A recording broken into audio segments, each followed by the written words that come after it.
and I'm the President and CEO of Kittitas County Chamber of Commerce, and we welcome you to Holmes this evening. We appreciate you coming in and engaging with us during this candidate forum tonight. We thank our host, Holmes Community Center, for having us tonight, and also our partners, Kittitas County League of Women Voters. We appreciate your partnership tonight also.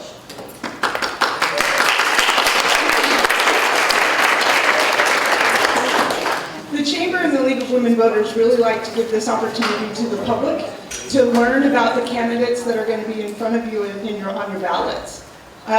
We ask you from a public audience standpoint, we're going to go over a few things. The candidates themselves up at the table have had some ground rules, and we've gone over those ground rules.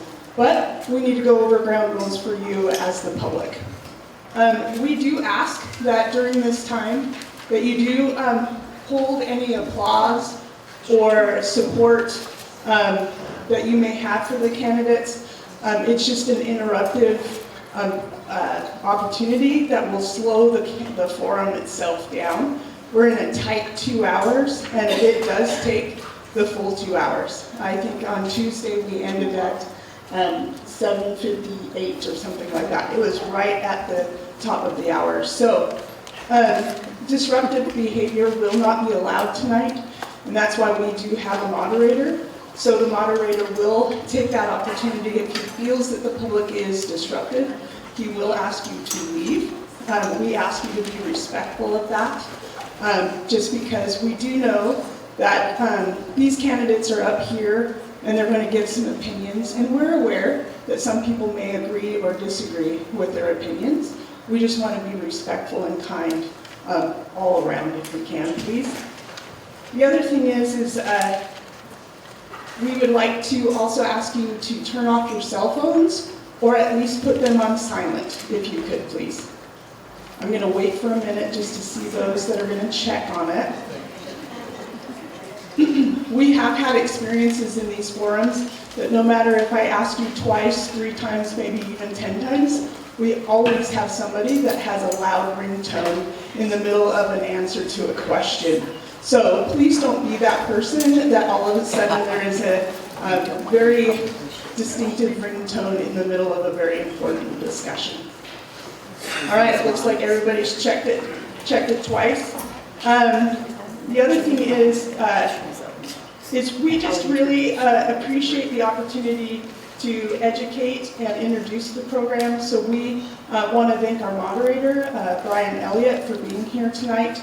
He will moderate the forum tonight. And again, if you have questions, we did give opportunity for audience questions prior to this evening and as you walked in.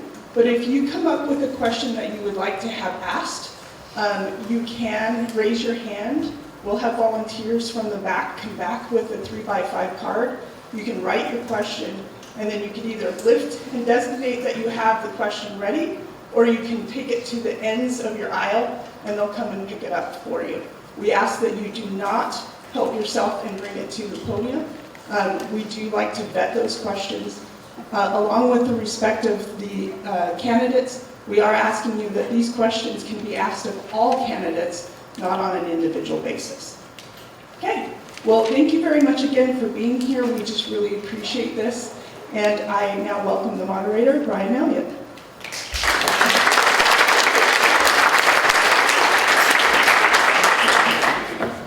Okay, thanks to everybody.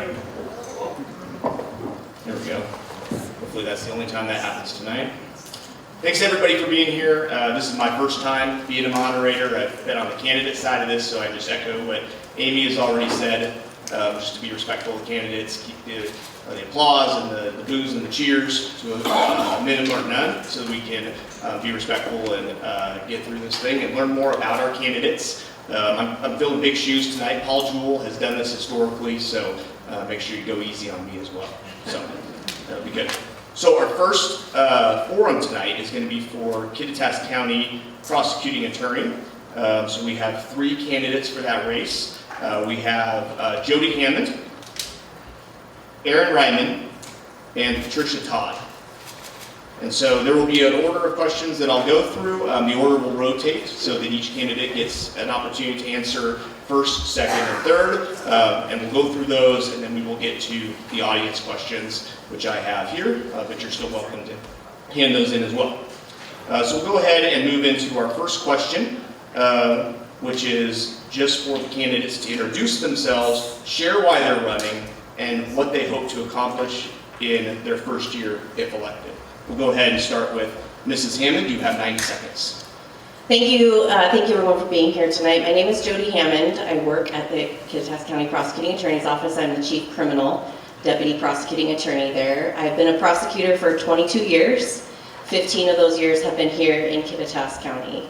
I am running for office for Prosecuting Attorney because I was recruited to do so by Greg Zempel, who is the only person in our county who knows what it takes to do this job after doing it for 32 years. He's been speaking to me for quite a while about the opportunity to lead the office. And at his urging and the urging of others who believed I was able to do it, and after a thoughtful process, looking around the office, looking around the community, knowing how passionate I am for the job that I do, the justice in our community, and the connection that I have to our community, I just knew that there was no one else who could do the job like I was going to do it. And so I decided to run for office. In my first year as the prosecuting attorney in our county, it's going to be a very large transition because Greg has been the prosecutor for 32 years. All of us that work in our office have worked for the same boss, no matter how long we've worked there. And it's going to be a big transition. And my highest priority in the first year in office will be to shepherd those in our office through that transition, because it's going to be a lot of change, and I think that people need someone they can trust, and the community needs someone they can trust. I'd like to continue to uphold the values that have been firmly established in our office, which include fighting for victims in ways that no one else will do, for providing excellent legal representation for the county departments through our civil department, and holding offenders accountable. Thank you, Mrs. Hammond. We will now move on to Mr. Ryman. You have 90 seconds. Same question. Thank you. Good evening. I'm a fifth-generation Washingtonian on my dad's side and a third-generation Washingtonian on my mom's side. I've lived in Washington my whole life except for when military service or college has taken me out of the state. I grew up in Wenatchee. I went to college at the University of Michigan first, and then I went to the University of Washington, where I graduated with an English degree. Because at first I thought I wanted to be a teacher, but when that fell through for me, I thought, what am I going to do with this English degree? And so naturally, it's law school. I went to Gonzaga, and I've been an attorney now for 26 years. I'm running because now it's a great opportunity. Greg is retiring, and so it's the first time in 32 years that this job is open. So if it's not now, then when, right? My experience in the military as a Navy JAG and a Coast Guard attorney has given me the unique leadership experience to lead the office. One of the biggest challenges coming forward with this office is going to be retaining all the necessary and helpful and talented personnel, both the attorneys and the staff. So it's going to be critical that we retain everybody because we're competing with all the other offices around the state, with the defense shops and with the prosecutors' offices. Thank you, Mr. Ryman. Mrs. Todd, same question. Thank you. I am a team leader and a servant at heart. I want to tell you a quick story about how I became a prosecutor. It was on Main Street. And this will illustrate to you why I became the thoughtful team player that I am and how I can lead. I'm walking down Main Street, and this was a terrible case where victims were proud and very brave to come forward. They had been swindled out of a large sum of money. And it took a great amount of dedication and just bravery to call Kitcom and say, this happened to me. We all think this couldn't happen to us. And through that call, Kitcom dispatched it to law enforcement officers.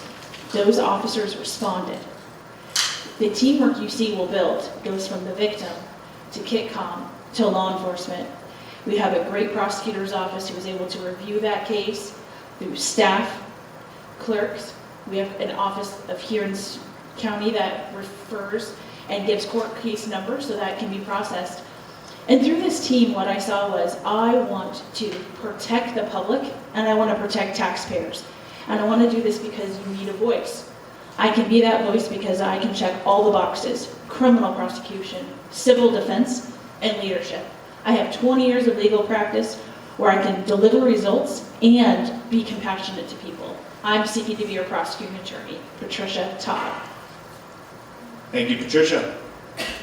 Okay, we'll move on to our first question here, beyond the introductions.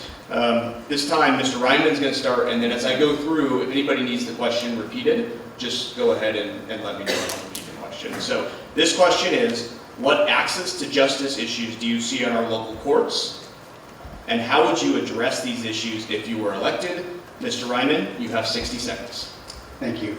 So the biggest access to justice issues facing the local courts is that people with money have access to more and better options to resolve their cases. So what I mean by that is, if you have more resources, you can go out and get an evaluation. So if your case involves some sort of a substance use disorder, you can get the evaluation done ahead of time, and you can use that as part of your sentencing so that hopefully you can get a better deal. One of the other things too that having more money allows you to do here is you can afford to pay for the probation fees that are required for this thing that we call a stay of proceedings. So stay of proceedings is essentially a probation contract that allows you to do some treatment and other things to get your case dismissed. But those fines and fees are prohibitive for some people who can't afford to pay for them. And unfortunately, the court isn't willing to reduce those fines and fees. Thank you, Mr. Ryman. Mrs. Todd, you will have the same question, 60 seconds. Access to justice is a problem that we all should care about. I want to focus on two things. First is, some counties have what's called a court facilitator. This is someone who can help you in the clerk's office fill out really important paperwork, things that are formulaic, things where you might not need legal advice, but you do need to understand how something procedurally works. Something that I've noticed is our clerk's office works extremely hard. They do go above and beyond day in and day out. I'm really proud to be endorsed by the current clerk of our Superior Court and the clerk candidate. Shows my willingness to work with others. And then that second piece is making sure many of you will be in contact with access to justice through jury service. Huge part of that is reducing those barriers to your jury service.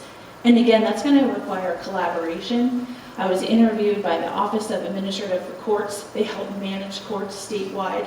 And a huge piece of that was making sure jurors understood what would be required of them and could they give their employer enough notice, because people want to serve and we all want access fairly and equally. Thank you, Mrs. Todd. Mrs. Hammond, same question.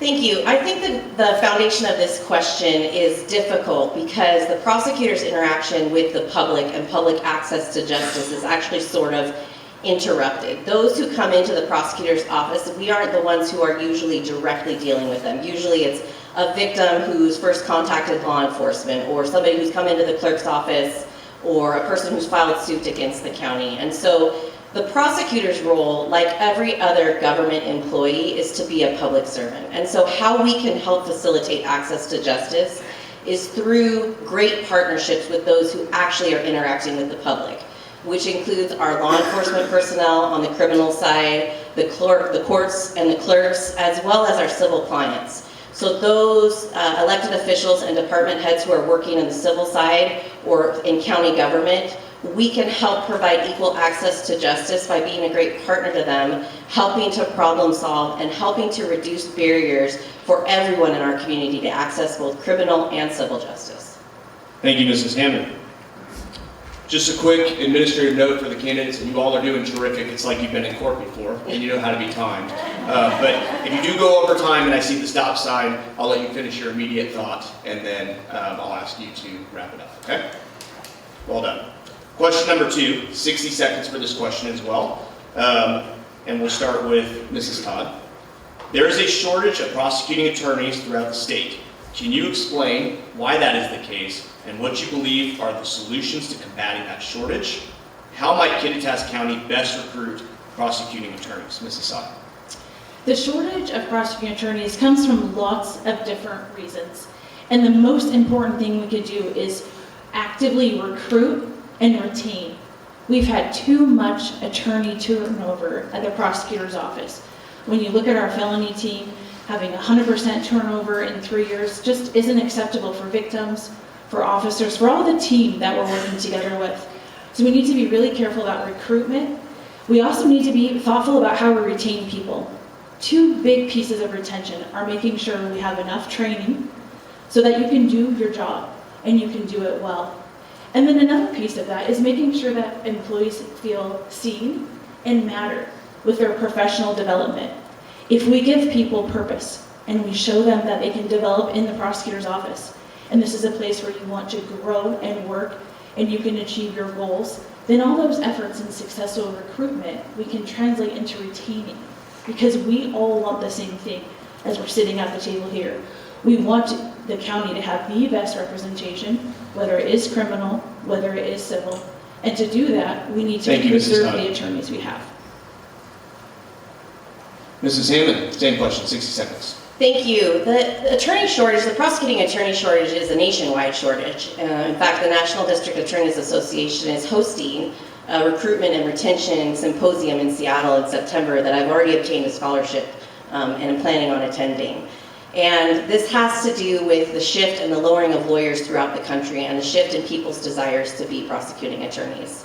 To address the attorney turnover in our office, some of the challenges that face professionals have to do with generational differences as well as what's best for people's careers. The last 3 attorneys who've left our office are all endorsing me and have indicated that their reasons for leaving the office have nothing to do with the office culture, the mentality, the leadership. None of those contributed to their departing, and instead were choices that they made for their own professional development and career, either to be close to family, to have a reduced workload because of more time with family, to do something different in the law. So what we can do is recruit attorneys and also retain them through the things that we're already doing in our office and being flexible. Thank you, Mrs. Hammond. Mr. Ryman, same question, 60 seconds. So we're getting fewer law school applicants, and we're also in more competition with those fewer graduates. So the law school graduates they have different options. They can go to law firms, they can go to defense shops, they can go to prosecutors' offices, they can do other things in the law, and we're competing for them. We're competing with other prosecutors' offices around the state that are offering bonuses. Yakima is offering a $20,000 bonus. Mason County was offering bonuses. I think Ponderay County was even offering bonuses. So that's a challenge for us. So the best way for us to not get in that competition is to keep the people that we have. Right now we're doing a great job with competitive pay. That wasn't always the case, but the Board of County Commissioners were able to raise the pay, and so I think we have a really great pay structure right now. And I think we'll continue to do that going forward. Thank you, Mr. Ryman. That completes question 2. We'll move on to question 3. Mrs. Hammond, you'll start this question. And it's 60 seconds as well. What experiences have best prepared you to serve as the Kittitas County prosecuting attorney?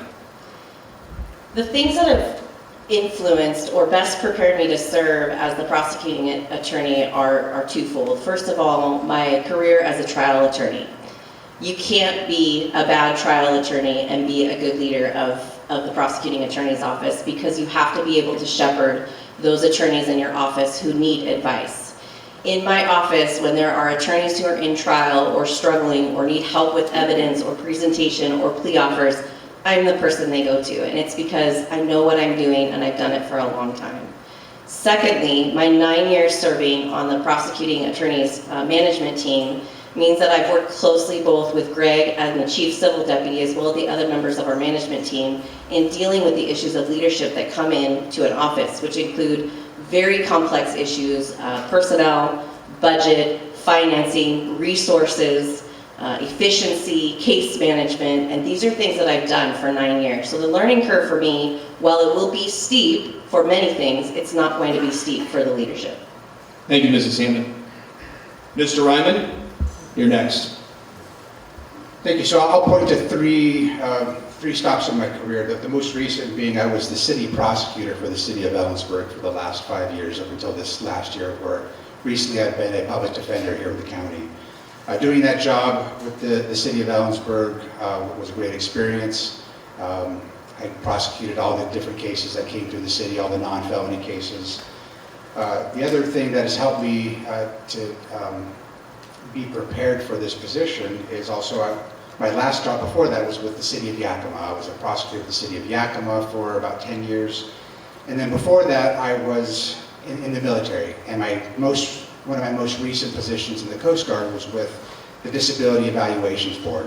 When I came into that office, we were ranked as one of the lowest performing offices. And so I was able to partner with all the different people, identify the issues, identify the bottlenecks, use metrics to our advantage to try to get rid of the backload and do the best thing that we could to get healthy people back to the fleet so we could manage the cases better. Thank you, Mr. Ryman. Mrs. Todd, same question to you, 60 seconds. You may be surprised to hear, in the 3 years that I've been at the prosecutor's office, I've been on the 3 teams. I started on the felony team, I was on the civil team, and now I'm on the district court team. I am the candidate who's worked with every single team in the office. I've worked with the attorneys, I've worked with the support staff, I am keenly aware of where the strengths are, where the bottlenecks are, and every time I was asked to do it, I met the challenge, I looked for system improvements, I was a good teammate in those roles. And it also required me to lead a little bit. And I asked questions, and I asked probing things. Why are we doing it this way? Is there a better way? Is there a system improvement? I'm the candidate who has deep criminal knowledge. I have deep civil knowledge. And I've led big teams. My time as a senior counsel for the Office of the Attorney General included managing a team of 20 attorneys, staff of 40 plus. This gave me an opportunity to connect to people, to meet people where they're at and develop them. That's why I should be your prosecuting attorney. Thank you, Mrs. Hammond. Sir. I apologize, Mrs. Todd. Thank you. You're welcome. Thank you. Okay. Well, on that moment of levity, we'll move into our questions from the audience here. And I'm going to start with one that is near and dear to my heart as the county auditor. This first question, in the order... Don't make us do math, Brian. That's my job. I got you. Okay, so what we'll do for order is I'm just going to continue through the order we've been going through and then rotate that. So, Mr. Ryman, you will have this one first, followed by Mrs. Todd, and then followed by Mrs. Hammond. And this question is from an audience member who's here tonight. If money wasn't an issue, what would be your first act as the elected prosecutor? Mr. Ryman. Hire more people. One of the biggest issues in an office of this size and with a workload like this is when you don't have enough people doing the job. You have the people that are there working more, working extra caseload, staying longer, getting burned out faster. So make sure you have enough people there that you can cover any contingency. So if you have vacations, you can make sure that those are covered. If the workload is increased, you can make sure that that's covered. I guess what else I do next is make sure that we had extra support for victim services. I know the office already has a great victim support personnel there, but I know that's a tireless and thankless job. So getting more services and help in that position would only increase the communication and the effectiveness to support the people who are victims of crimes. Sorry, I saw the sign coming up. I think that's it. Thanks. Mr. Ryman, thank you. And it is 60 seconds for all these questions as well. Mrs. Todd, you are next. Same question. Okay, money is no option. Everyone gets a checkbook. The receptionist, the legal assistant, the IT professional, the clerk of the court, everyone, the public. We're a big team doing this together. The best ideas can come from any source. I want to hear what our frontline staff says. I want to hear what line attorneys say. I want to hear what non-managers say. I want to hear what the IT person says. And I want to hear what the public says. You all have ideas of what the prosecutor's office does. We can do more in our outreach to share that with you. When you realize how much hard work goes into the prosecutor's office, how much we're serving you to protect the public, to give victims a voice, to protect taxpayers. I want you to be an integral part of that. Because in the end, we are all in this together, and we all care about having a community that we want to work hard in, we want to live in, we want to play in, and we want to support each other. So bring on your checkbook. I'm giving one to everyone. Thank you, Mrs. Todd. Mrs. Hammond, same question. Thank you. If money were no option, this is an easy answer for me. It would be retention bonuses for the employees who've been working in our office tirelessly. As we've talked about, there has been attorney turnover and there has been other turnover. And I've worked in the last 9 years to get every single person in our office a raise. Every single position in our office has increased salary, and that's because of tireless work that those on the management team have done. We've talked about recruiting new attorneys. We've talked about the fact that other prosecuting attorneys are giving hiring bonuses, and every time it comes up in a meeting to give a hiring bonus, I say we cannot do that unless we give retention bonuses to the people who are here doing very hard work. The people in our office who are doing the shortage of work when there are other attorneys or other staff who aren't there doing that. If money were no option, I would give every single employee who's working with and working in the prosecutor and working with the prosecutor's department, including the clerks, the IT professionals, the people at the jail, everybody would get retention bonuses because they are serving the public diligently through very hard times. Thank you, Mrs. Hammond. Okay, our next question, we'll start with Mrs. Todd, is what is your position on treatment courts in Kittitas County? And what role do you believe they should play in reducing crime and improving public safety? You have 60 seconds. My role in rehabilitation courts includes serving on the drug court for a year. For those of you who aren't aware of what the drug court program is, it could also be called recovery court. These are courts made by statute that the prosecutor is the gatekeeper of, but they require teams. It's a judge on the team, a defense attorney, one or two law enforcement professionals, sometimes from the county and from the state, like Department of Corrections, and the prosecutor. And through this process, the root of the problem is looked at. The drug addiction of that individual in drug court is looked at to help them gain the skills to then coexist with their disease, to treat it as a disorder, and give them the skills so they don't repeat the same crimes. They're not involved in the criminal justice system. When it comes to what role that has, drug court has been incredibly successful. There's also behavioral court, that's in district court. There's a little less data because it hasn't been around for as long or it has as many people. But these efforts that we're using on this team model approach help make sure that recidivism is decreased. Mrs. Hammond, same question to you. Thank you. Treatment courts are a gift to our community, and that's because in a community like Ellensburg, the people that come into the criminal justice system, whether they're defendants or victims or other people who are involved, are our friends and our neighbors. The people who come in are people who are going to be living in our community, and for people who are ready to make a change, who have an issue with mental health or substance abuse, usually it takes more than a suggestion. And the treatment courts provide wraparound care for those who are ready and willing to make a change in their office because of an addiction to substance abuse or an issue with mental health challenges. Most people who are in this position are struggling without the support they need, and treatment courts provide the support they need. Are treatment courts a one-stop fix everything? No. Do they work for everyone? No. But they are a gift to our community because when they do work, they work to make better people in our community, and they are a gift because they treat the issue at its core. Treatment courts are something that we are very diligent about and that was started in the prosecutor's office, and we will continue to support them. Thank you, Mrs. Hammond. Mr. Ryman, same question. Thanks. So yeah, I'm a huge fan of the treatment courts, also called therapeutic courts. I was on the team that created the behavioral health court in district court. A story of, I guess, our process was our first person that we admitted into the treatment court. This was 4 years ago. Our first person, we were working through the issues with that person, and we, as a team, and there was like 8 or 9 of us on the team, prosecutor, and I was a prosecutor at the time, prosecutor, defense attorney, housing specialist, mental health, substance use, judge, court staff, law enforcement, so all of us on the team. And this one person, our first person, just wasn't making the positive gains we thought the person should be making. And so we were all kind of down on ourselves. But we had a visitor that day from EPD, Ellensburg Police Department, who said, I don't know what you guys are doing, but whatever it is, it's working. This person who was a known criminal, doing a lot of things, always a thorn in their side, wasn't committing new crimes. So we then sort of patted ourselves on the back and said, hey, we're doing something right. Thank you, Mr. Ryman.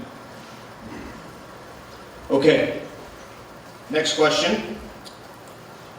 We touched on it a little bit in the first section here, but the Kittitas County Prosecutor's Office has experienced significant attorney turnover in recent years. What would you do? What solutions would you have to improve the recruitment, retention, and workplace culture? We'll go ahead and start with Mrs. Hill.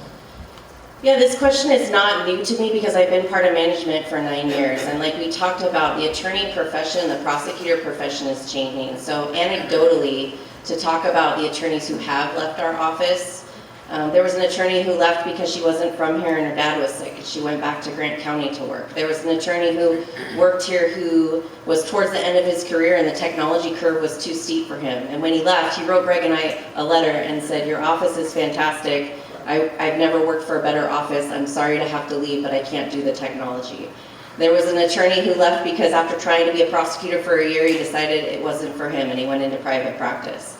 And so what our office has to do to recruit and retain is what we've been doing, as well as seeing the value in the attorneys we have and helping them find a path forward. Attorney turnover is not unique to the prosecutor's office, either in our county, in our state, or in the nation. And so it's something that, as a profession, we need to do better at, and we're going to do better at. Thank you, Mrs. Hammond. Mr. Ryman, same question to you. So if you vote for me, one of the things that I'll do right away is I believe it's important to meet with everybody. This is my plan to improve workplace culture. It's meet one-on-one with each person, talk to them, find out what their personal goals are, what their career goals are, see how me as a person, us as an office, how we can help that person meet their personal and professional goals. It's really important that each person believe that they're valued and seen as a great employee. We've all worked for good bosses and bad bosses, and we've taken something from each of them. The good things from the good ones, and we've learned from the bad ones, let's not do that. That's my plan, is to go in and talk to everybody and work to make everybody feel valued. For recruitment, I want to get out and partner with the law schools and go to career fairs and keep getting our name out there so that we can get the people to apply for our jobs. Thank you, Mr. Ryman.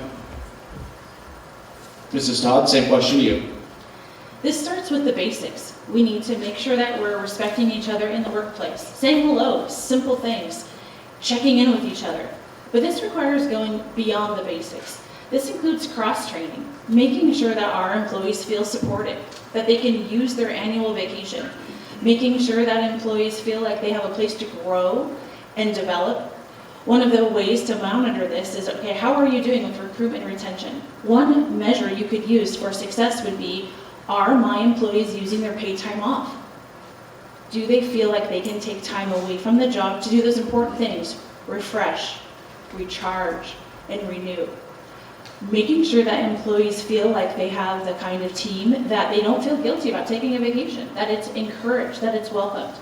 I think a huge part of it is we take each other for granted. So we need to slow down, say hello, genuinely check in with someone, and genuinely support where they're at in their career. Are they a beginning attorney? Are they a developing attorney? And how can we support wherever they're at? Thank you, Ms. Scott. Okay, our next question here, and the order will be Mr. Ryman, Mrs. Todd, and Mrs. Hammond. The Kittitas County, I apologize, that was the last question. Let's do this one. Do you believe that being tough on crime and compassionate are at the opposite ends of the same continuum? And how do you apply these considerations? Let me know if you need me to repeat that. It's philosophical. No, being tough on crime and being compassionate are not on other ends of the spectrum. So tough on crime, that's a phrase that we're all used to hearing, let's be tough on crime. That means different things to different people. To me, that means making sure that the people who commit crimes are held accountable. And what level of accountability do we need to hold them? My philosophy in that is that there's a spectrum that we look at them. Are they the type that if you look at them with a stern, strong look, sort of like a parent looks at a child and disciplines a child, what level of discipline will get them to change their behavior? Is it that just the interaction with law enforcement, getting arrested, going to jail, is that the one thing that's going to change their behavior? Or are they on the other end of the spectrum where no matter what you do, they're never going to change their behavior? So it's using your compassion to find out which tool in your toolbox to address the issue, find out where they are in the spectrum so that you can treat the issue, change their behavior, and not have them come back into the system again. Thank you, Mr. Ryman. Mrs. Todd, same question to you. Being tough on crime and compassionate, they go hand in hand. We all want offenders to be accountable. You may be surprised to learn that defense attorneys even want people to be accountable. What it takes is listening. Not just listening for your turn, listening with an open mind and hearing the information that you're getting, whether it's from a probation officer, whether it's from the defense attorney, whether it's from law enforcement, victims, witnesses, because prosecuting is about justice for the community. It's not about wins. It's not about one person. It's justice for the community. We're thinking about our victims, those who don't have a voice sometimes. We're thinking about survivors. We're thinking about the great work law enforcement does. We're thinking about our community and the rule of law, because at the core of it, a prosecutor is a servant of the law. And to do that well, you can't just do one thing. You've got to both be tough and compassionate. Thank you, Ms. Todd. Mrs. Hammond, same question to you. Thanks. I feel like applauding both Mr. Ryman and Mrs. Todd because they said the same. I think they said the things that any prosecutor would say, and I'll say it in a different way, that being tough on crime and being compassionate are two sides of the same coin. As a really young prosecutor, I came into this career believing that the law was black and white, that there were right answers and there were wrong answers, and there were bad people and there were good people, and we were going to draw the line and divide the field. And after 22 years of doing this, I can say with absolute confidence, the law is gray. The crimes that are committed in our community are gray. We deserve people who are tough on crime. We deserve prosecutors who are tough on crime for our community, for our safety, for our victims, and also for those who are charged. And also, we deserve prosecutors who are compassionate. Compassionate for those who are charged with crimes. Compassionate for the victims. Compassionate for our community. And finding the balance between being tough on crime and being compassionate is a career aspiration for a prosecutor. Thank you, Mrs. Hammond. Okay, our next question here, we'll start with Mrs. Todd. What improvements would you like to see in collaboration among the prosecutor's office, law enforcement, defense attorneys, and the courts?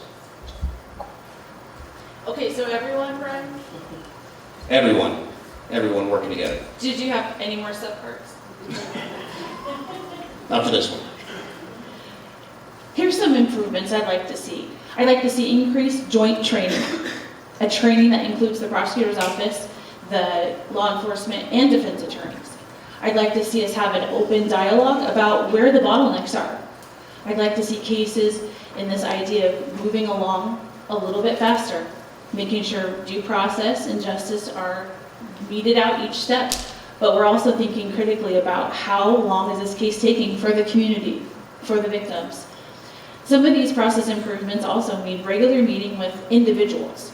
So when we have a law enforcement person who's doing great at something, meeting with them, telling them this is really working, but also making sure we're making those meetings for where system improvements can be had. I'd like to see a robust return to what we call the bar bench meetings, and so we make that a priority to sit down with our criminal justice partners that you listed to make sure, because in the end, we all are one big team. And if we aren't using county resources effectively, we're not doing a good job. Okay, Mrs. Hammond, same question to you. Thank you. My answer to this has to be communication. And I think the challenge is it's overly simplistic to say, well, you have to be a better communicator. You have to be available to people. You have to be willing to talk to them, because that is true. And also, in my experience, when you are dealing with the volume of cases that we deal with in our office, when you're dealing with personnel issues, when you're dealing with all the things that are happening in a day, it can be really difficult to be available, but it has to become a priority. So how do we deal with improvements and efficiencies and processes with our law enforcement partners, with defense attorneys, with the courts?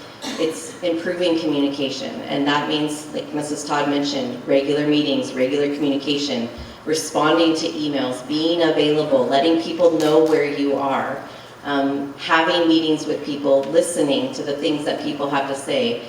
In the 9 years that I've been in charge of the criminal division, I can say with confidence I've made major improvements in all of those areas and built excellent relationships with law enforcement and the people that we work with regularly.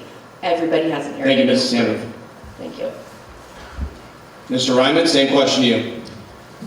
Thank you. So 6 years ago, when I came from Yakima to the city prosecutor's office here in Ellensburg, one of the things I approached the court with was getting together to have a regular meeting. And because I had some things I wanted to do. I wanted to change how some of our documents worked, or how probation interacted with some things. And so I approached a judge, and he said, hey, it's a great idea. So we started doing the bench bar meeting.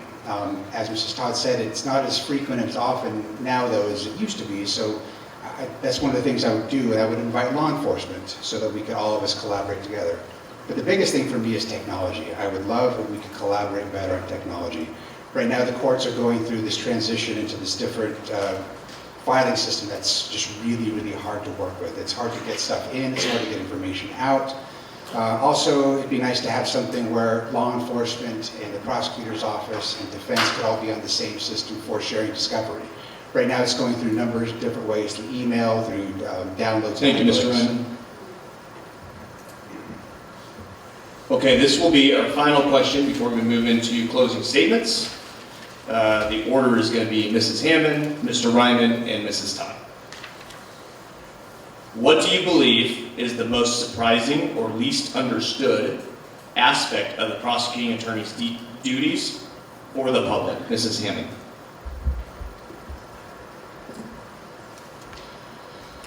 In my interactions with people who are voting, one of the most surprising things about one of the roles of the prosecuting attorney has to do with what our office does on the civil side.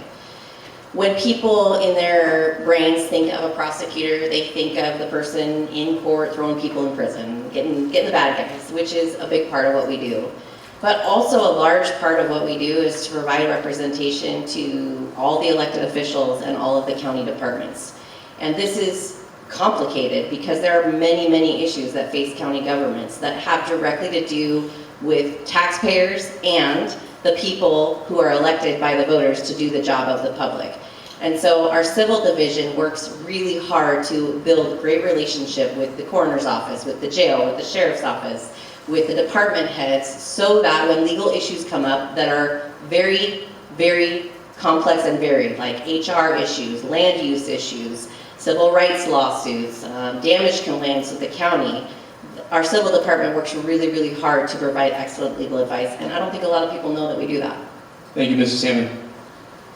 Mr. Ryman, same question. So when I've been out campaigning, just recently last weekend I was up in Ronald and knocking on doors, and knocked on one door, and the person opened the door, came out and talked to me and just said, hey, what's your philosophy on prosecuting? And so that was such an open-ended question, I wasn't quite sure where to begin, but I found a spot. And I think that's kind of what I've learned is the most least understood thing about the job is what all goes into it.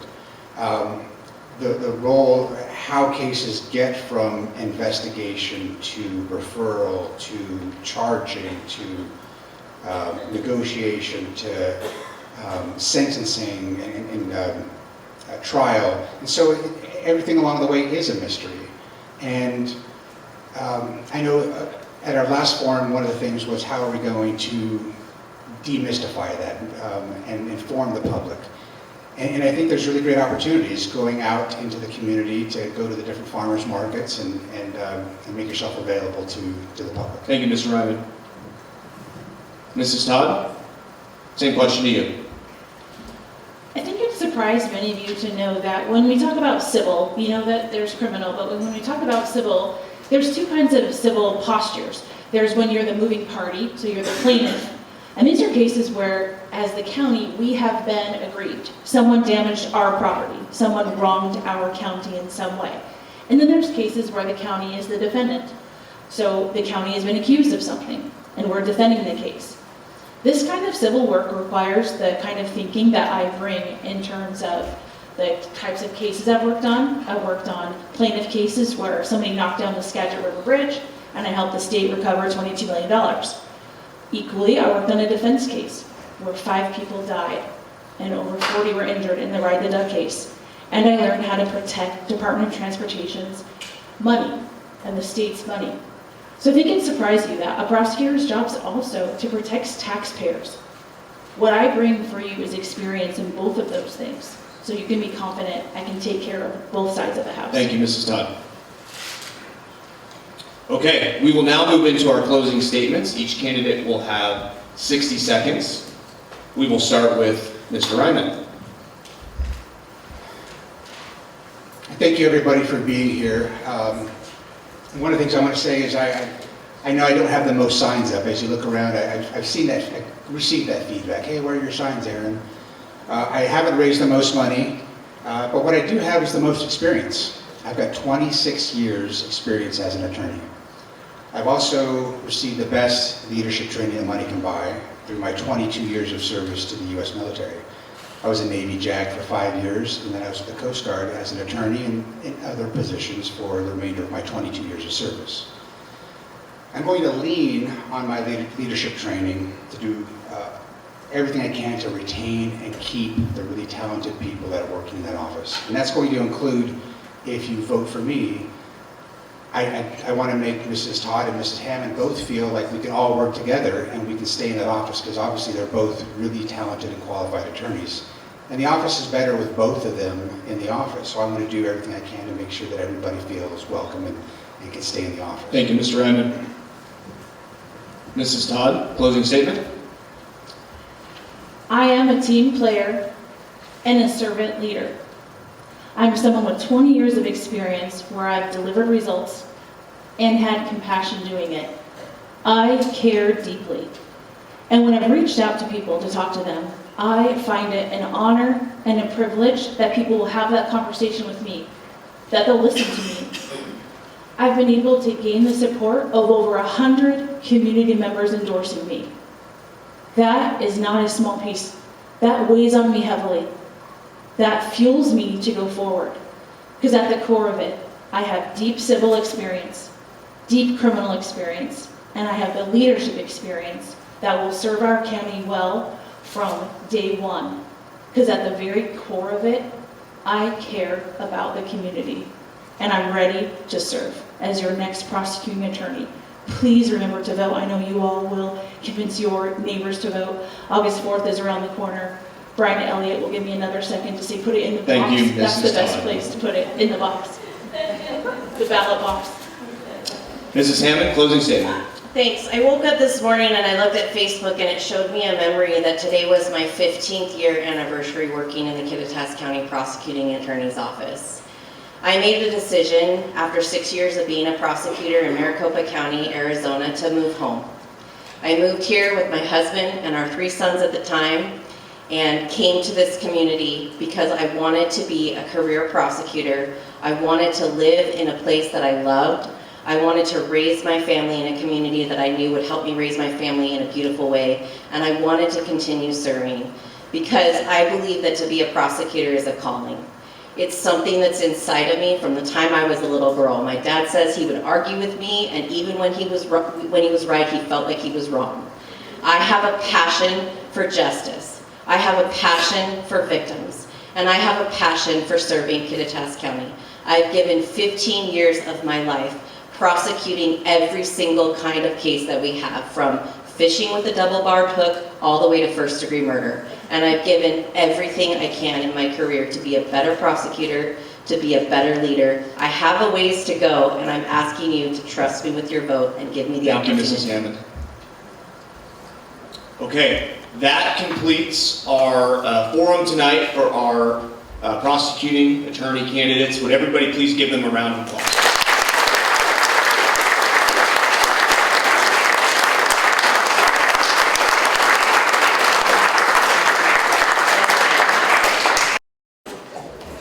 Thank you for staying and for joining us for part 2 of our candidate forum tonight. We are going to be having a forum for our legislative District 13 state representative position 2 candidates. We have Deanna Martinez, we have Don Myers, and we have Joshua Thompson. Same rules and same format apply from our first forum with the prosecuting attorneys. I will go through the questions. I'll ask the question, give them the time limit. Candidates, if you need me to repeat the question in between, that's just let me know, and I can definitely do that. And then we will rotate order as well as we go through. Candidates, any questions? You guys good? Okay, sounds good. So we'll go ahead and we'll start with our opening statements. So I'd ask the candidates to introduce themselves, share why they're running, and what they hope to accomplish in their first year if they're elected. We'll go ahead and start with Ms. Martinez to begin. 90 seconds. Hi, I'm Deanna Martinez. I have lived all my life in the 13th District, grew up in Warden, which is a small ag community, and moved to the big city of Moses Lake because I wanted opportunities for my kids to have programs and activities and good school district. I have formerly a city council member for Moses Lake, and learned very quickly that the state has way too much control on our local governments and our local communities. That's one of the reasons why I'm running for the state house seat.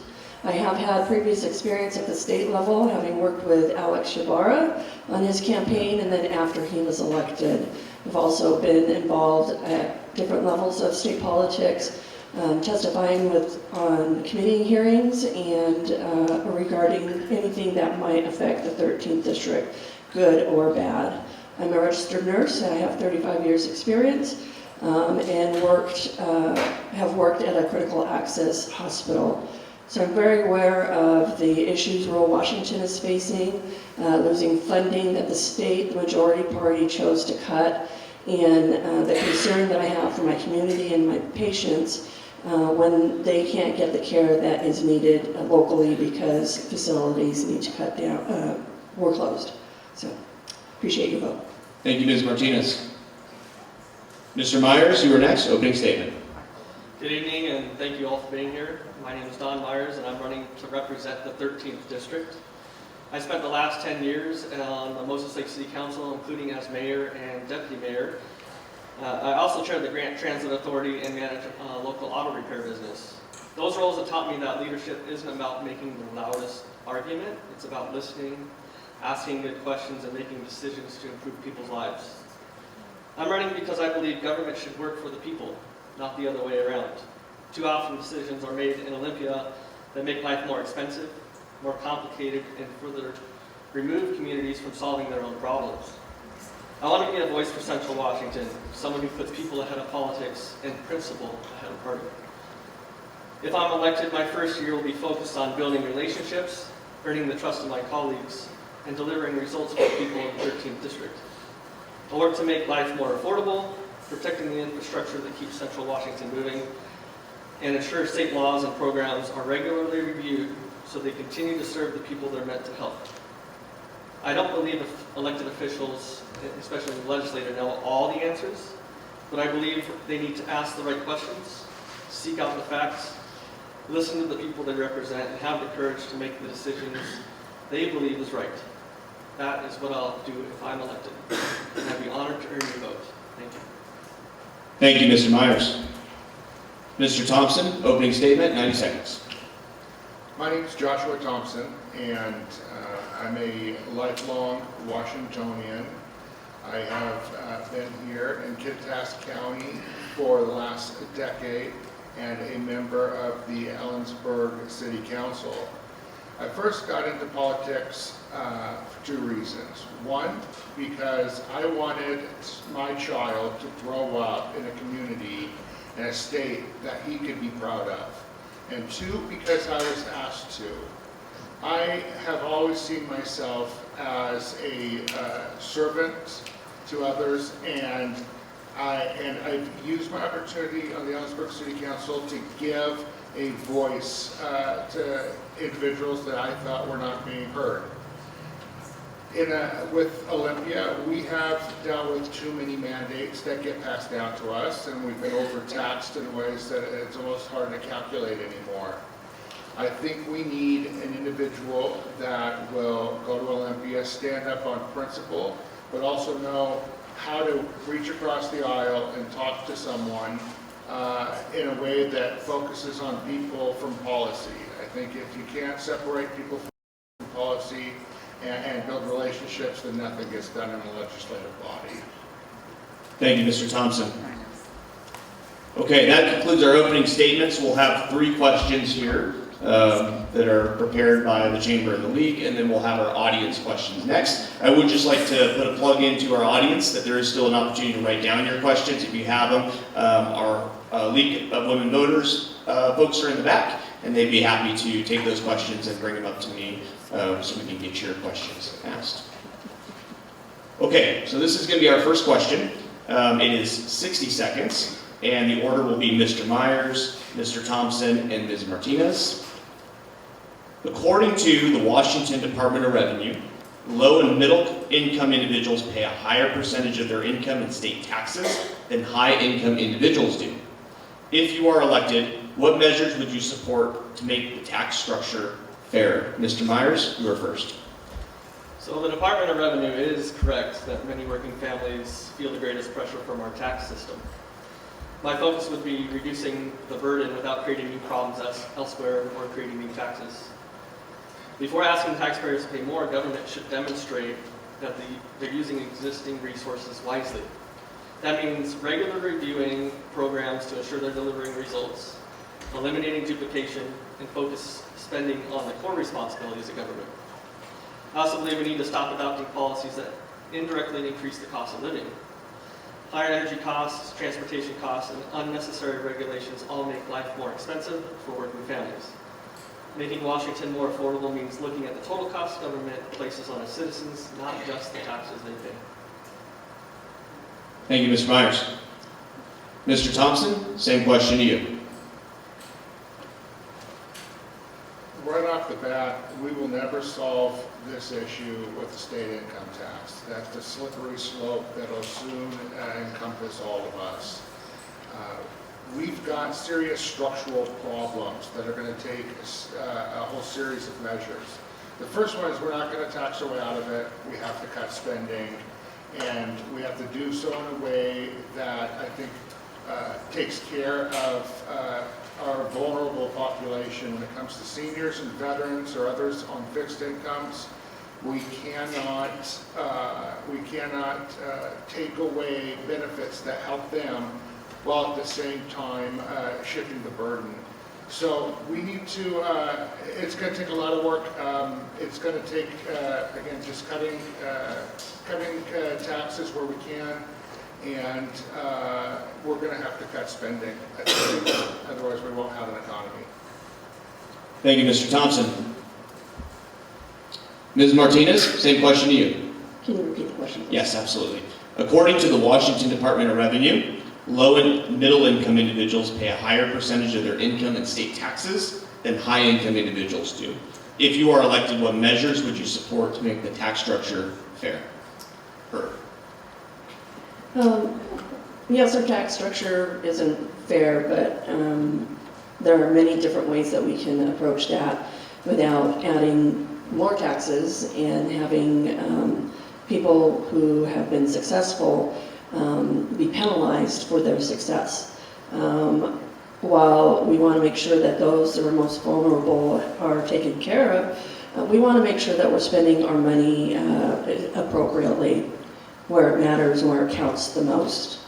Additionally, We do need to look at accountability and transparency when it comes to all the tax money that the state is collecting. Where is it going? Are we wasteful? We can't add another tax because we're wasteful. That's just not appropriate. You don't do that in your home budget, and you don't do that in your business budget. We would also, or excuse me, I would also, before cutting spending, I'd like a report, it's going to be a big one, on what all are we spending. Thank you, Ms. Martinez. Okay, we'll move on to question 2 here, 60 seconds again. And the order will be Mr. Thompson, Ms. Martinez, and Mr. Myers.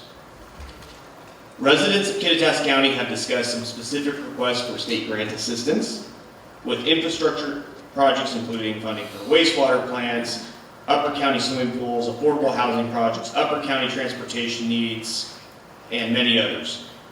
If funding were available, what 13th Legislative District infrastructure projects would you prioritize, and how would you decide how you prioritize those among the applications?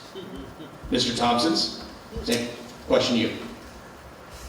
So, right off the bat, Ellensburg and Kittitas at large has an infrastructure problem, whether it's roads, whether it's our waste treatment plant, which dates back to the 70s. I've toured it a few times before, and citizens get pretty mad when the toilets stop working. So you have to take care of that priority right off the bat. I believe there's a need for venues like the swimming pool. It's a boon to our seniors and our children. Learning to swim is a life-saving skill, and we should have those resources here inside of Ellensburg. And then roads. We've got to complete I-90. It bottlenecks bad right now, and it's taking too long to finish. We'll need to get on that. Thank you, Mr. Thompson. Ms. Martinez, same question to you. Thanks for the question. That's a tough question, because everybody in the 13th district, towns and cities have needs and wants. And so the first thing is to figure out what is a need and what is a want. You might want a pool, and I agree, I like our pool here, Moses Lake, but we can no longer sustain it because it costs money to run. So while you might get funding for a pool, do you have plans on how to sustain it? I think prioritizing the bigger projects, especially on the first year of the biennium, which is this coming year, 2027. Normally those bigger projects are prioritized because there's more money to spend. So those bigger projects that will have an impact on more people, whether that's transportation or clean water, those would probably be ones that I would prioritize. But I'm certainly going to listen to everybody in any organization that feels like they need some help. Thank you, Ms. Martinez. Mr. Myers, same question to you. And then just for all the candidates, I would ask, make sure your microphones are good so everybody can hear you, okay? Thank you. Mr. Myers. So this is something that I have a lot of experience in, being 10 years on the city council. I've gone through some budgets, I've made some tough choices. Every community has important infrastructure needs, and I don't believe that Olympia should be playing favorites. My job is to evaluate each one on its merits, so I have 3 different things that I'd look at. The first question is it a core public need? Water, wastewater, transportation, or public safety? Second, how many people will benefit? And what's the long-term economic impact? And then third, is there a strong local commitment and a clear plan to deliver the project responsibly? For Kittitas County, I know a few projects. One was mentioned, wastewater capacity. I know transportation needs are important and essential to supporting future growth. I'll work to ensure Central Washington receives its fair share of infrastructure funding while making sure taxpayer dollars are invested where they'll have the greatest long-term benefit. Thank you, Mr. Myers. That concludes question 2. We'll move on to question 3. The order will be Ms. Martinez, Mr. Myers, and Mr. Thompson.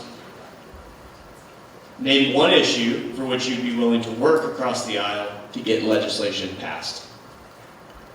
Wildfire. It's a big issue in the 13th district, not just in Kittitas County, but Grant County and on up. Unfortunately, the state, again, the majority party decided to tax you, but cut funding to manage wildfires, to manage forests. So not only is that a huge economical negative for these areas, whether that is that you've lost your home or your business, or your insurance is more expensive because you're in an area where it's always, fire season.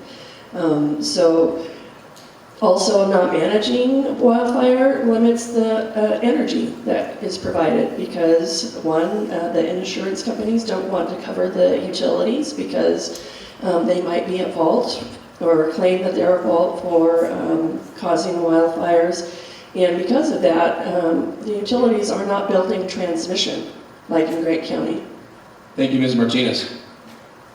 Mr. Myers, same question to you. So I say water is an issue where I believe we have to work across the aisle. Water doesn't belong to just one political party. It's essential to our farmers, our communities, our economy, and our future. Whether it's protecting our existing water rights, investing in storage and infrastructure, or ensuring we have reliable water for future generations, those solutions require people to come together. I believe good policy starts by bringing everyone to the table, listening to the science, and respecting local communities, and finding solutions that work. Water is too important to become a partisan issue, and I'd be committed to working with anyone who wants to protect this vital resource. Thank you, Mr. Myers. Mr. Thompson, same question to you. It's, the one issue I'd absolutely reach across the aisle for is workforce training.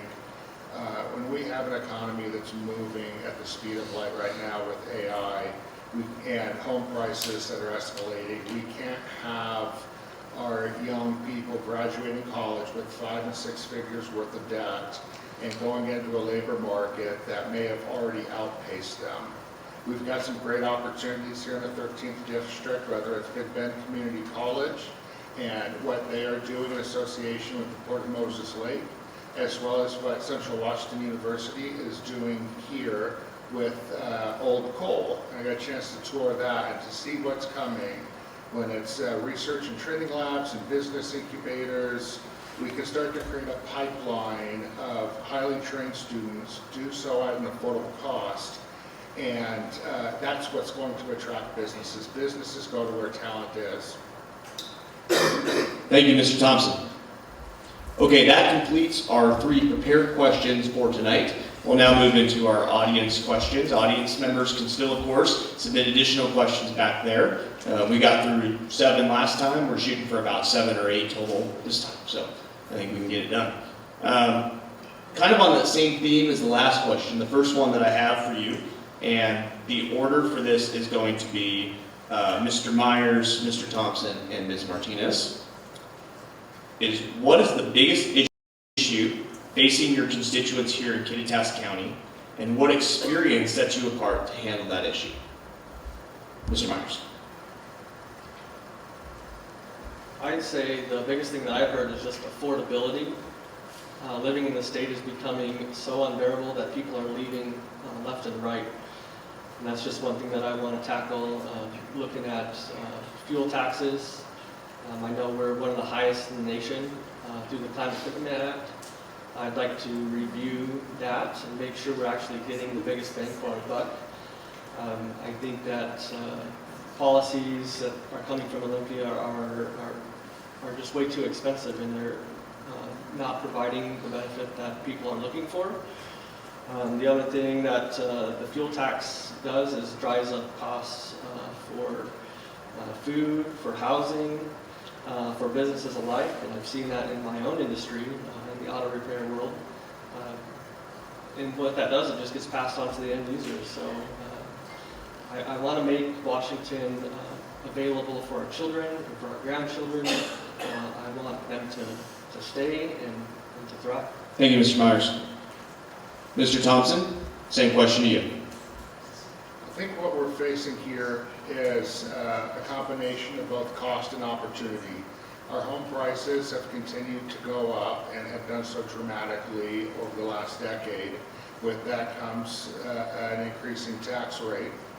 And when it comes to opportunity, we need more jobs. We need better, higher paying jobs so that we can afford the cost of living.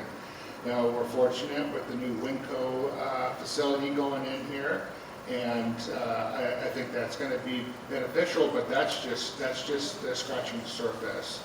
So we do need to really focus on both cost in terms of just across the board. Taxes, of course, are huge when it comes to gas tax. The average is about $1.29 a gallon right now, I believe. Daycare is astronomical. You're looking at $1,300 a month, and that's the battle. Thank you, Mr. Thompson. Ms. Martinez, same question to you. Can you repeat that, please? The Yeah. question? Yes, of course. So what is the biggest issue facing your constituents here in Kittitas County, and what experience sets you apart in handling that issue? I think energy and water, which are connected together. Without energy, you can't grow. Without water, you can't grow. That stagnates your economy. If you can't grow by building more housing or bringing in more business, that's going to affect your affordability. I think that's connected to whether or not you can afford to stay living in Washington State. Of course, the taxes that are added by the majority party certainly aren't helping. They're rather prohibitive for business investors. So, it's kind of a triple strike, really, that are connected all together. Energy, water, and affordability.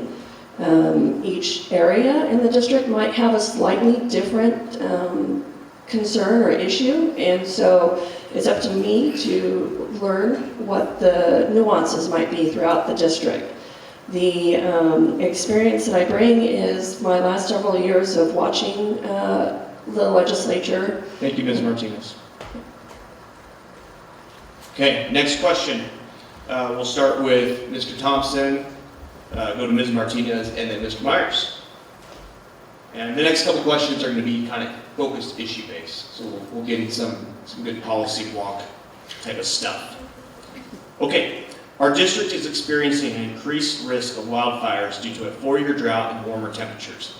Considering federal budget cuts to the Forest Service and other resource agencies, how can the state and local communities allocate adequate resources for firefighting and wildfire prevention measures? Mr. Thompson, question to you, 60 seconds. I mean, that's a tough question. At the end of the day, fighting forest fires costs money. I think there's preventative measures that we can do in terms of thinning our forests and clearing it of undergrowth that make fires easier to start and harder to put out. But at some point, I think just with our district, we're going to have to find ways to come up with the money that it takes to fund a wildfire response. There are certainly things we can do in terms of transportation, having better evacuation routes for rural areas and roads that can handle them in an emergency is going to save lives. So there are some things we can do like that overlap, but at the end of the day, we're going to have to find the money somewhere. Thank you, Mr. Thompson. Ms. Martinez, same question to you. Can you repeat the question, sir? Yes. Our district is experiencing an increased risk of wildfires due to a 4-year drought and warmer temperatures. Considering federal budget cuts to the Forest Service and other resource agencies, how can state and local communities allocate adequate resources for firefighting and wildfire prevention measures? It goes back to the state budget. While the majority party was increasing taxes and grabbing money, they cut the funding for wildfire management. That's not a decision that we would have made over here in the 13th district. So I would be looking at the budget to reallocate money back towards wildfire prevention and protection.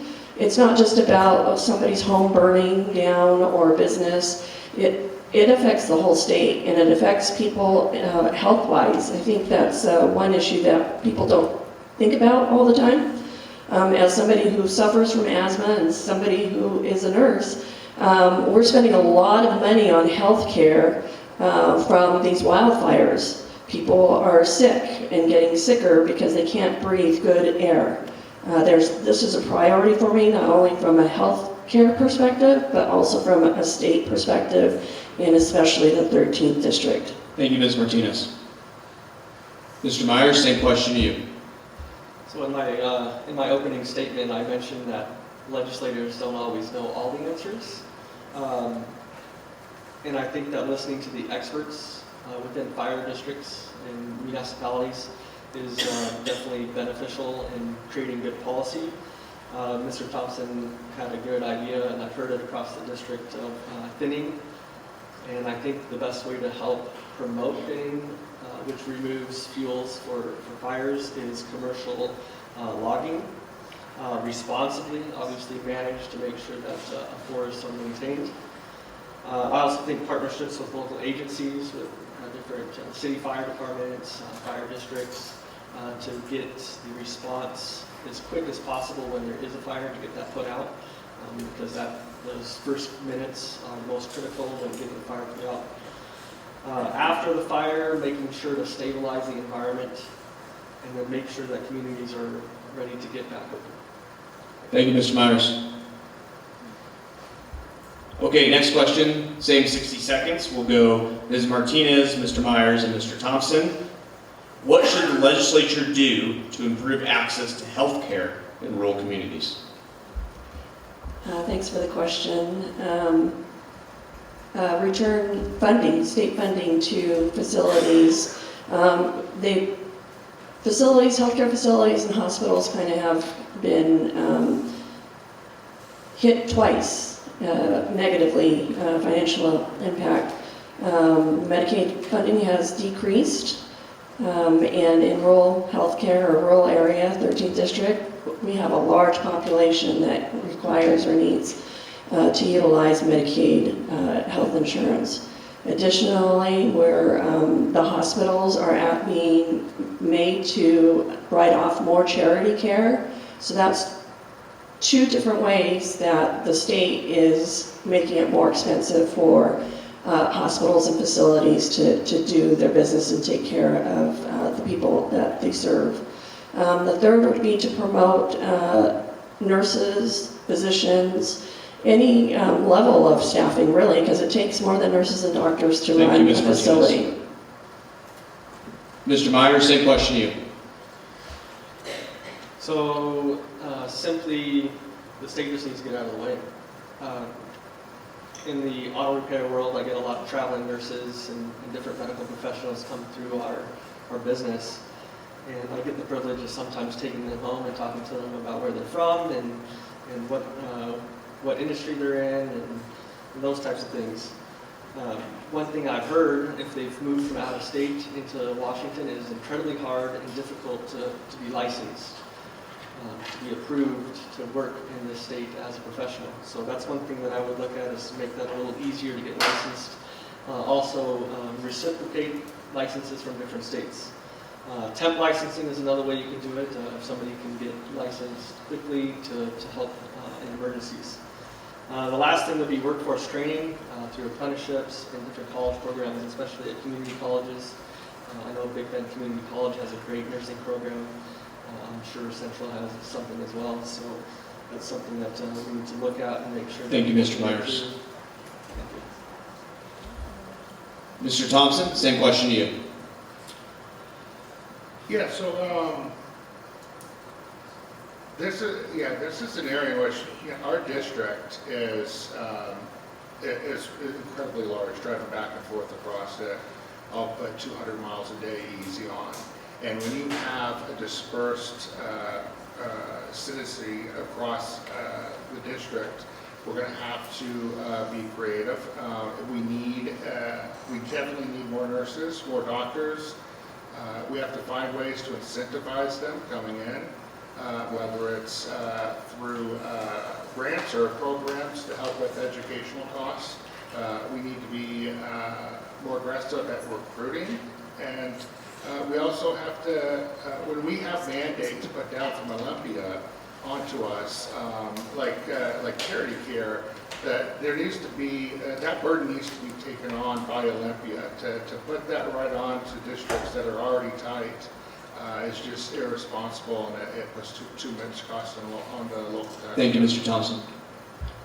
Brian, may I interrupt? But is there opportunity for a rebuttal or? Nope. Okay. I got that right in the rules, right? Correct, okay. Have to double check there. Good. We will move on to our next question. The order for this question will be Mr. Myers, Mr. Thompson, and Ms. Martinez. And the question is, at 60 seconds still, what role should the legislature play in helping local governments address crime and public safety? Mr. Myers. So I'm just going to repeat what I said last time and just get out of the way. I think Olympia has caused way too many rules and regulations that stop local communities from addressing their problems. I believe that local police chiefs, sheriffs know what's best for the community, know what issues are plaguing their community, and the best way to resolve those things. I also think that some of the restrictions that have been placed on the officers has almost scared them to get into the field, and we've seen a workforce reduction for police officers. So really, just get out of the way. That's all I have. Thank you. Thank you, Mr. Myers. Mr. Thompson? Can you repeat the question? Yes. What role should the legislature play in helping local governments address crime and public safety? So when it comes to crime and local safety, especially here in District 13, our sheriff's departments are really the line of defense between citizens and Olympia. That's one organization which is selected directly by citizens, and their role is crucial. There's a number of instances in which various mandates were sent down that were maybe okay in urban areas, but just don't fit well here locally. So I think it is a lot of, it's local decision making. Local police departments and sheriffs need to be able to make decisions that are right for their communities and not be forced into policies that don't directly serve the citizens that they serve. Thank you, Mr. Thompson.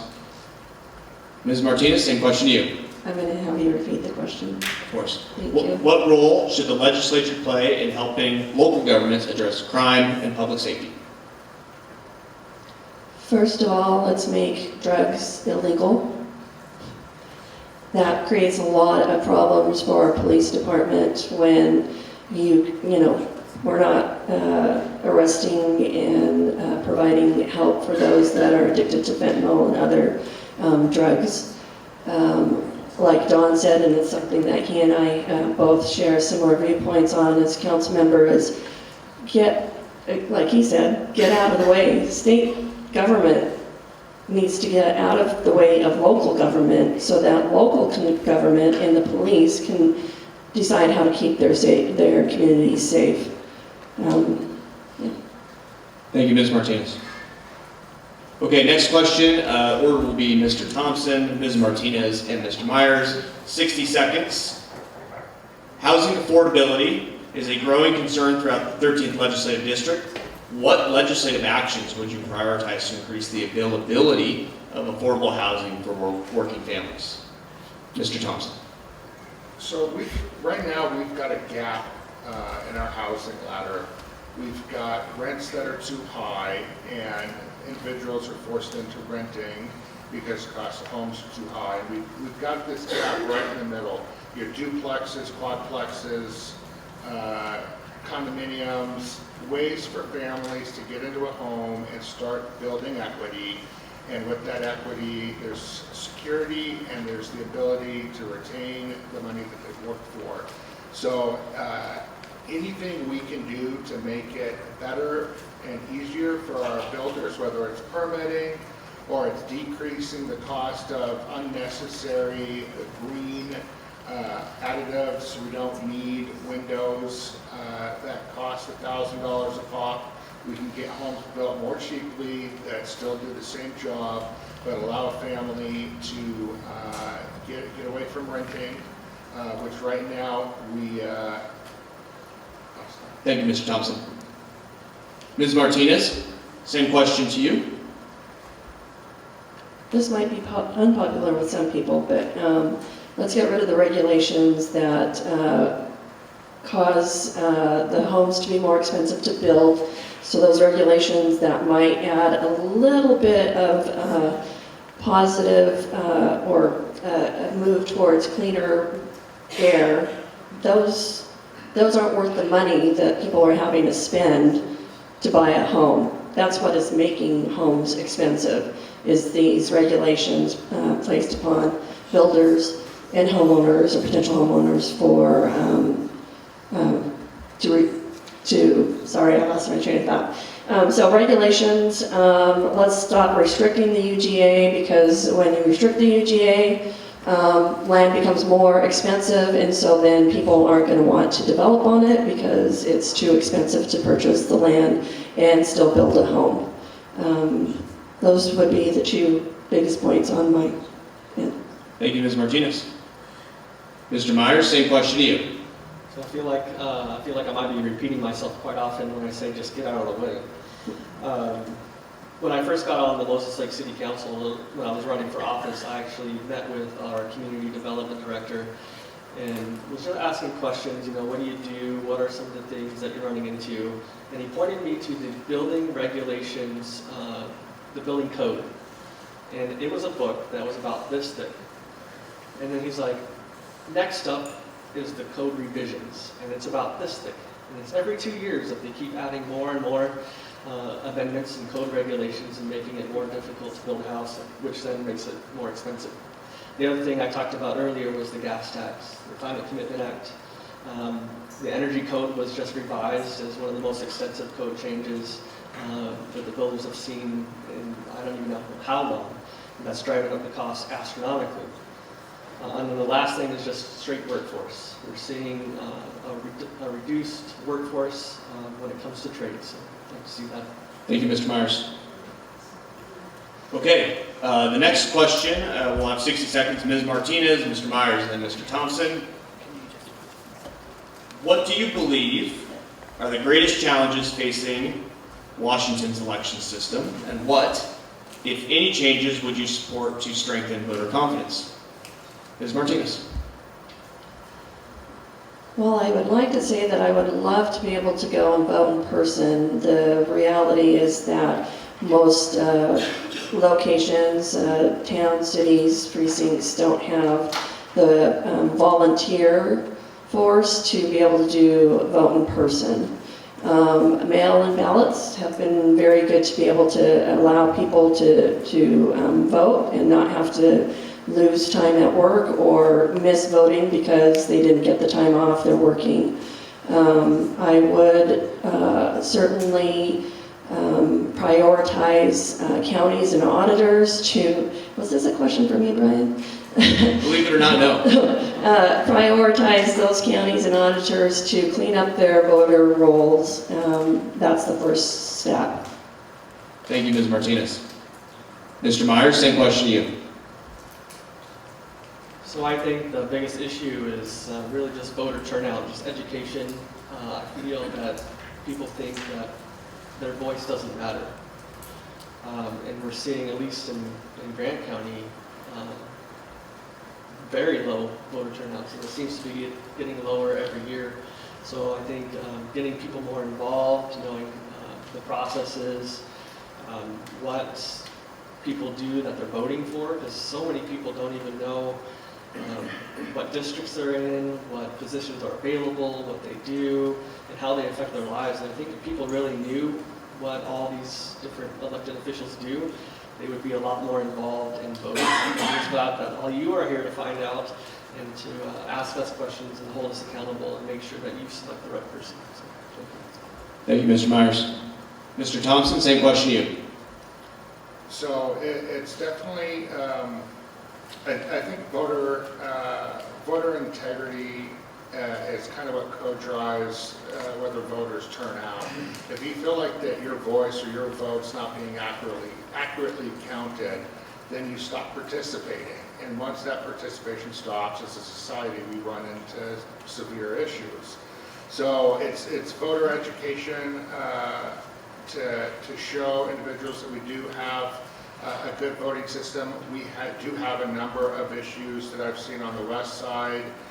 I've got a sister that will receive multiple ballots from her maiden name and her married name, and despite going and saying, no, this is me, take me off the rolls, will continue to get it. Or in some of these dorms, you'll see when students move out, they registered to vote, they didn't change their address, and there's a stack of ballots just waiting there. So there are examples where voter fraud can happen, but definitely not here in Kittitas County. Thank you, Mr. Thompson. There's an unofficial rule about pandering to the moderator. Just kidding. Okay. What would you need to accomplish during your first term to be able to say you had been successful? The order for this will be Mr. Myers, Mr. Thompson, and Ms. Martinez. Mr. Myers. So I talked about this earlier, building relationships and trust with your colleagues. You can't just stick to your party lines. You're going to reach across the aisle, meet people, get to know them, what makes them tick, what they're passionate about. And then when legislation comes your way, you have allies to make changes. I've talked to different legislators that are elected, young and old, and found out that the best way a young legislator can make a difference, and especially when you're in a minor party, is be in committees and be a strong voice in committees. You can make changes or kill bills at the early levels, or steer them in the right direction, or even pull them back just a little bit, so just to make them a little less worse, if possible, if you're not able to totally kill it. But, that's something that I would like to do, is move the needle in the right direction towards freedom and liberty. So, thank you. Thank you, Mr. Myers. Mr. Thompson? For a first term, either any of us up here, we're going to be a freshman and a minority. That's about as low on the pecking pole as you can get. And what it's going to take, it is about going in and building relationships with individuals, other legislators that are already there, and finding your way, learning the system. But at the same time, I'm going to be spending as much time as possible here in District 13 talking to and listening to stakeholders and understanding what those needs are, so that when you do build those relationships, you can take those concerns back to Olympia and do everything you can to make sure that those voices are heard. Thank you, Mr. Thompson. Ms. Martinez, same question to you. Can you repeat the question, please, Brian? Yes. What would you what would you need to accomplish during your first term to be able to say that you had been successful? Well, I agree, or I do agree, that relationships are important. I've already, over the last several years, have developed relationships with a lot of the legislators, and a lot of the legislators support me, Republican legislators. So I've already have that infrastructure built to some extent. I have, because of my work with Representative Ybarra on both sides, campaign, and as a hit after he's elected. I understand the needs of the 13th district, not just Moses Lake or not just Ellensburg. Everyone is important to me. Everybody has their own priorities, and it's up to me to make sure that my door is open and my phone is available and on, so that I can talk to the people in the 13th district, so I know which way to proceed. And then, of course, I will follow up with my Republican caucus that I know well about how does this look and what's the best way to move forward. Thank you, Ms. Martinez. Okay, we will move on to our next question here. And so there's two questions that are coming. I'd encourage everybody to stick around. We're going to do a spicy question and then followed by an educational administrative. These were both submitted by the audience. Spicy question first. Order will be Mr. Thompson, Ms. Martinez, Mr. Myers. Please describe your views on diversity, equity, and inclusion. That is a spicy one. DEI is something that here in Ellensburg I have pushed back hard against. I pushed back against the DEI Commission. I did not want to see a government body trying to push or dictate one set of values upon another. And I felt that it was inappropriate. I am all for everyone having that same equal voice that we have as citizens. But I don't think we need to be including or excluding anybody based upon whatever values or sentiments are being pushed at that time. So it's a tough one. It's a tough question, but that's a very honest answer. Thank you, Mr. Thompson. Ms. Martinez, same question to you. Yeah, so I was raised by parents who taught me and my siblings that working hard, earning respect, and recognizing that I'm the one that has the most effect on my success. So DEI unfortunately gets a bad rap because it sounds like we're giving handouts. I think we can all agree that there are times when maybe somebody else should have been picked over another one, and now we have these rules that make it so. I believe diversity is good for the economy and for the people running the government. And I believe that inclusion also is good because without it, we wouldn't have women at the table. We would not have other sectors, other people involved that should be involved as stakeholders. So it's diversity and inclusion are bad words. Thank you, Ms. Martinez. Mr. Myers. So I don't think it's the government's role to force morality, religion, lifestyle. I do think that the government is responsible for protecting individual liberties. We need to give everybody the opportunity to live the way that they want to live without government interference. So people can choose however they want to be. They can choose who they want to be with. They can be in social groups, do what they want, but I don't think the government needs to support one or the other. That's all I have to say. Okay. Thank you, Mr. Myers. Okay. This is our last question before we'll move into closing statements. This is submitted by an audience member, so be as detailed or as high level as you want to be. What is the process for getting a bill passed in the legislature? We'll start with Ms. Martinez, go to Mr. Myers, and then Mr. Thompson. Well, often the process starts with somebody or something or organization, business having a problem with what the state is or isn't allowing. We as freshmen are not going to have a bill already written out and proposed and passed. There are bills that might have died in the previous session that they're never really dead. They come back the next time, the next session. So my priority would be to find maybe some of those bills that really have a positive effect on the 13th district and try to move them forward. You know, when Judy leaves for her retirement, whatever she was working on is not necessarily going to be moved forward. And she's done some great legislative work for the 13th district. And I'll be looking at that to see if there's anything that I might be able to work on. Thank you, Ms. Martinez. Mr. Myers, same question to you. So like Ms. Martinez said, it all starts with an idea or an issue. and it's something that I'm excited to learn about. Haven't been elected to this position before. It's something that I'll have to learn, and basically, you have to have good partners, especially when you're first elected. You're not going to do this alone. So tagging along, learning the ropes, and having a good legislative aid is something I learned from the different legislators that have been elected. They're kind of your saving grace. They're going to help you draft the language from the issues that your constituents bring to you. But obviously, committees is where they start.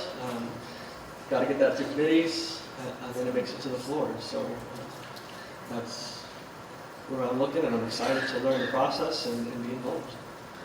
Thank you, Mr. Myers. Mr. Thompson, same question to you. Yeah, so at a high level, I agree. It all starts with an idea, a problem, an issue that somebody's brought to the attention of the legislator, and then going through the process of drafting the bill itself and navigating it through committee to get a chance to get it to the floor and get a vote on it. And with both a Senate and a House, there's that whole separate process of getting a bill passed through on both sides and then finally into law. As a freshman coming in, it's going to be really learning, as to say, how the sausage is made. How does a bill get put together, and what are the mechanisms, the steps, the nuances? So buddying up with experienced legislators, really listening and learning, that's going to make a difference. Thank you, Mr. Thompson. Okay, we will move into our final question, which is our closing statements. There's 60 seconds for closing statements. The order will be Mr. Myers, Mr. Thompson, and Ms. Martinez. Mr. Myers, 60 seconds, closing statement. I just want to thank everyone for being here. Thank you to the organizers, the League of Women Voters, and the Chamber of Commerce for hosting the forum. This election is about the future of Washington. The decisions we make today will shape whether our children and grandchildren can afford to build a life here or start a business, raise a family, and pursue the opportunities that make our community strong. I believe we can build a Washington that's more affordable, protects individual rights, supports local communities, and creates opportunities for the next generation. If you believe it's time for principled leadership that puts people first, I'd be honored to earn your vote, your trust, and your support. Thank you. Thank you, Mr. Myers. Mr. Thompson? First, I want to thank everybody that is here. I truly believe that active participation in the democratic process is fundamental to a society. So thank you for taking time on a Friday to come down here. Washington is at a crossroads. We have serious structural issues. We've got an economy that's chasing businesses away instead of attracting them. We've got tax issues. We've got heavy burdens that are on families, veterans, seniors. And so, my goal is to represent the 13th District as best as I can to speak for our district, to find opportunity and do everything I can to represent us well. Thank you. Thank you, Mr. Thompson. Ms. Martinez? Thank you to the League and the Chamber for putting on this forum. It helps to have opportunities like this, as was mentioned earlier. Our district is big, and so we can't all get to it all at the same time. I still haven't figured out how to be in two places at the same time, and I still haven't figured out how to work a 14-hour day and still campaign that same day. So I appreciate opportunities like this. I would just say that I am the candidate who has already spent a lot of time at the state level learning the issues and learning how it works or doesn't work in Olympia. I have support from our Republican caucus. They know that when I get there, I'm going to be a good team player and teammate. I know the issues. I've even testified, like the compact license nurse that actually got passed, so that we could increase are registered nurses here in the state. So I've been involved in water, in energy, and all things 13th District. Vote for me, please. Thank you, Ms. Martinez. Okay, that concludes our candidate forum for tonight. I thank everybody for being here and for staying with us. The candidates do have some tables in the back, and I believe a lot of our candidates are still in the room.